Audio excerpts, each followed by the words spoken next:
The purpose of this video is to interview Glenn about why he's decided to use biological means, i.e. our effective microorganisms and so on this golf course. So Andrew, would you mind telling us a little bit about your history, running golf courses and setting them up around the world? Because I believe you did work in the States and also the Ukraine and a number of other places in the world. So.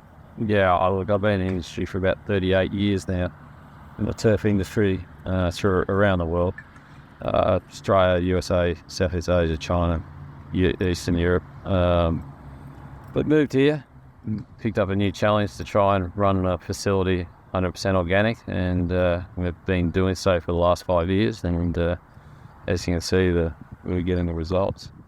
Previously, you were working more or less on a conventional basis, or? Yeah, on a conventional basis, but we decided to transition straight across to organics because we believe there had to be a better way of doing it, safer way, cheaper way, and we found we've been meeting all them goals.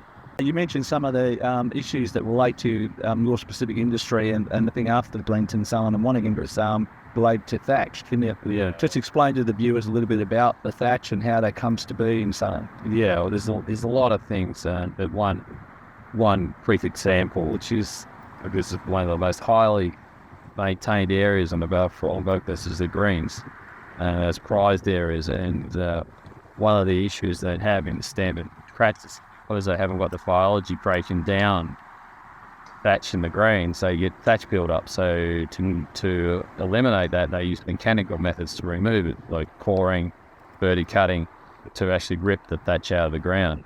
Whereas because we have such a high population of biology in our greens, which actually naturally breaks down that thatch, feeds it back to the plant, we never have to do that process, and we haven't had to do it for 5 years. And if you take a look at the cup here, you can see along the soil profile that there's no thatch, it's just sand right the way to the surface. And that hasn't had any verticutting, hasn't had any coring, nothing. Okay. And probably the final clincher to the whole thing is normally on golf greens, they collect the clippings and remove them. Right. Because they're worried that if they return them back to the ground, that'll even increase the thatch even more.